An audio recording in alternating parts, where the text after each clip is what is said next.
Good morning. 12th science class. हम chemistry के अंदर D and F block elements के बारे में अध्ययन कर रहे थे। जैसा कि पहले बता दिया कि इस लेसन में अधिकांश प्रश्न और आंसर के रूप में इस लेसन को खत्म किया जाएगा, क्योंकि बोर्ड के अंदर डी और एफ ब्लॉक में ज्यादातर जो प्रश्न आते हैं वो आते हैं कारण बताओ। कारण बताइए कि किसी भी संक्रमण श्रेणी में बाएं से दाएं जाने पर परमाणुओं का आकार घटता है या लगभग समान रहता है। संक्रमण तत्व रंगीन आयन बनाते हैं क्यों, या संक्रमण तत्व रंगीन आयन बनाते हैं। संक्रमण तत्व मिश्र धातुओं का निर्माण करते हैं। संक्रमण तत्व अंतराकाशी यौगिकों का निर्माण करते हैं। संक्रमण तत्व और संक्रमण तत्व, ऐसे ही प्रश्न अक्सर पूछे जाते। कारण बताओ। या फिर अनुचुंबकीय प्रतिचुंबकीय प्रकृति, उत्प्रेरकीय गुण, अयुग्मित इलेक्ट्रॉन की संख्या, चुंबकीय आघूर्ण का मान बताइए। तो जो भी प्रश्न आते हैं वो कारण बताइए आते हैं और इलेक्ट्रॉनिक विन्यास पर आधारित आते हैं। तो इसीलिए अपन प्रश्न और उत्तर, क्वेश्चन और आंसर के रूप में इस लेसन को कंप्लीट कर रहे हैं। तो इसी क्रम में एक प्रश्न और है कि जैसा अपन ने पढ़ा था, scandium, titanium, vanadium, chromium, manganese, iron, cobalt, nickel, copper और जिंक।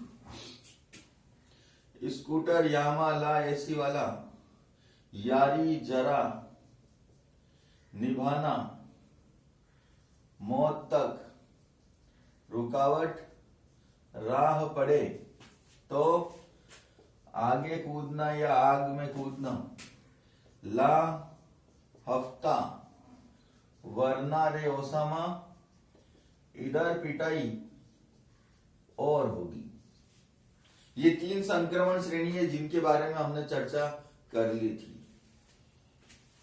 एक प्रश्न यहां बनता है कि इनका जो विन्यास है D10 है, कि वे कौन कौन से तत्व है डी ब्लॉक के अंदर। जो डी ब्लॉक के तत्व तो होते हैं लेकिन उन्हें संक्रमण तत्व नहीं माना जाता। तो उसका आंसर क्या था? Zn, Cd और Hg।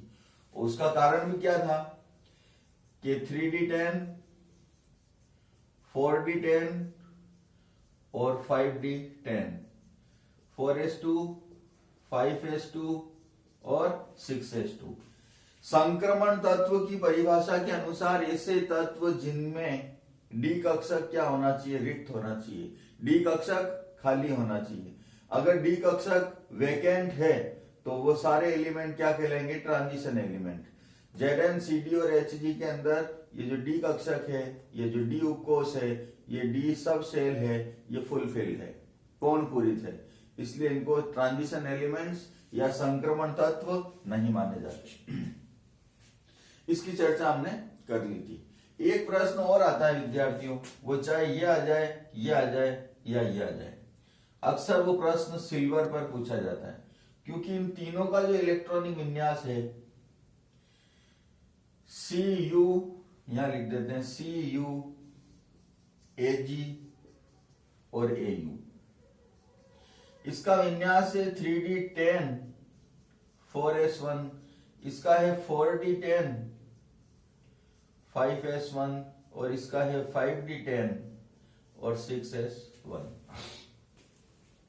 प्रश्न ये बनता है कि भाई Zn, Cd और Hg में डी कक्षक पूरे भरे हुए हैं, डी कक्षक खाली नहीं है, इसीलिए इनको संक्रमण तत्व नहीं मानते। तो ये स्थिति तो इन तीनों में भी है। इन तीनों में भी डी कक्षक पूर्ण पूरित है, पूरे भरे हुए हैं। या यूं कहें कि कॉपर, सिल्वर और गोल्ड के अंदर भी डी कक्षक तो खाली नहीं है। जब नहीं है तो इनको कैसे मान लेते हैं संक्रमण तत्व? जब इनको नहीं माना, यही विन्यास है और यही विन्यास इनमें है, तो इनको क्यों माना जा रहा है? और अक्सर प्रश्न आता है सिल्वर पर। तो क्वेश्चन क्या बनता है कि सिल्वर के अंदर 4D10 विन्यास होता है, सिल्वर के अंदर डी कक्षक कोण पूरित होता है, फिर भी इसे संक्रमण तत्व माना जाता है, क्यों? ये एक प्रश्न है। क्या है क्वेश्चन, इसको रफ कर देते हैं।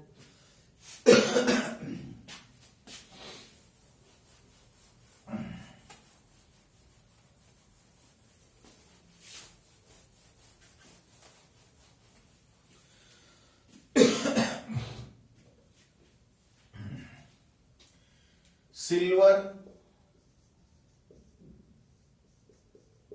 परमाणु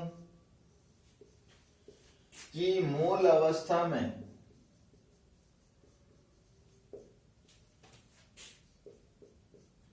D10 विन्यास होता है,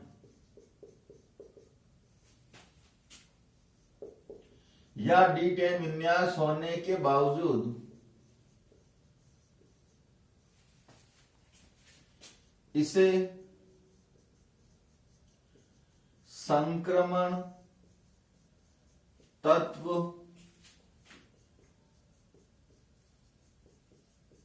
माना जाता है, क्यों? नहीं मानना चाहिए, इसमें भी डी कक्षक पूरा भरा हुआ है, तो इसका आंसर क्या होगा?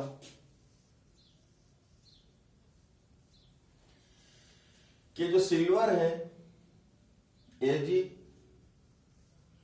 वो दो प्रकार की ऑक्सीकरण अवस्था शो करता है। सिल्वर +1 ऑक्सीकरण अवस्था भी शो करता है और +2 ऑक्सीकरण अवस्था भी शो करता है। +1 किसमें, कि इसके जैसे AgCl वाला यौगिक है, AgCl में इसकी ऑक्सीडेशन स्टेट +1 होती है, और +2 किसमें, AgF2, या यूं कहें कि AgO। ये जो यौगिक है सिल्वर के, इनमें इनकी ऑक्सीडेशन स्टेट कितनी होती है, +2 होती है। तो क्या फर्क पड़ेगा, Ag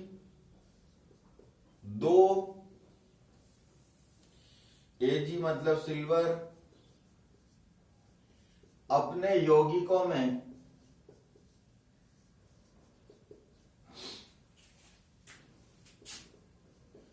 दो प्रकार की ऑक्सीडेशन स्टेट प्रदर्शित करता है। अब दो प्रकार की कौन सी, +1 और +2। ये +1 व +2 ऑक्सीकरण अवस्था प्रदर्शित करता है, ठीक है। ये बता दिया मैंने, +1 इसमें है और +2 इसमें है। तो Ag का बाह्यतम कोश का इलेक्ट्रॉनिक विन्यास जो होता है सिल्वर का इलेक्ट्रॉनिक विन्यास क्या होगा, अभी अपन ने देखा Cu, Ag और Au। इसका विन्यास होता है 3D10, इसका होता है 4D10 और इसका होता है 5D10, या 4s1 या 5s1 और या 6s1। तो हम सिल्वर की बात कर रहे हैं, तो सिल्वर का इलेक्ट्रॉनिक कॉन्फ़िगरेशन क्या होता है, Ag 4D10 और 5s1 होता है। अब इसमें क्या होगा कि +1 ऑक्सीकरण अवस्था अगर शो करेगा तो ये इलेक्ट्रॉन गायब हो जाएगा, ये गायब होगा, फिर भी S के अंदर 0 इलेक्ट्रॉन और D में कितने 10 है, अभी भी ये +2, ये अभी भी संक्रमण तत्व इसे नहीं मान सकते क्योंकि D कक्षक फुलफिल्ड है। लेकिन Ag का इलेक्ट्रॉनिक विन्यास और +2 की अगर बात करें तो +2 में 2 इलेक्ट्रॉन निकलेंगे, तो 2 निकलेंगे, अभी यहाँ स्थिति है 10 और यहाँ है 1, 2 इलेक्ट्रॉन निकालना है, तो एक तो यहां से निकलेगा, ये हो गया 0, और एक यहां से निकलेगा, तो 10 से ये क्या हो जाएगा, 9 हो जाएगा। और जैसे ये 9 होता है, अब D कक्षक क्या हो गया, खाली, और D कक्षक खाली हो गया तो अब ये संक्रमण तत्व कहलाएगा। तो इसको क्या करते हैं अपन कि इसका जो विन्यास है वो क्या है, 4D10 5s1।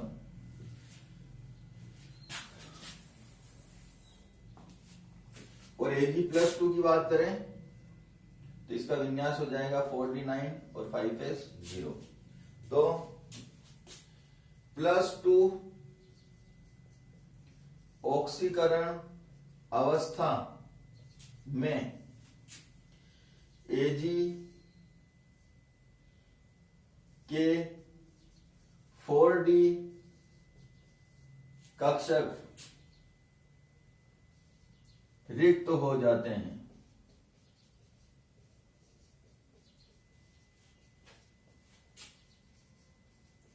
जिसके कारण ये संक्रमण तत्व कहलाता है, या यूं कहते हैं कि इसे संक्रमण तत्व माना जाता है। तो ये इसकी सही तरीके से व्याख्या है। ठीक है, आज के लिए इतना ही, शेष अगली क्लास में। धन्यवाद।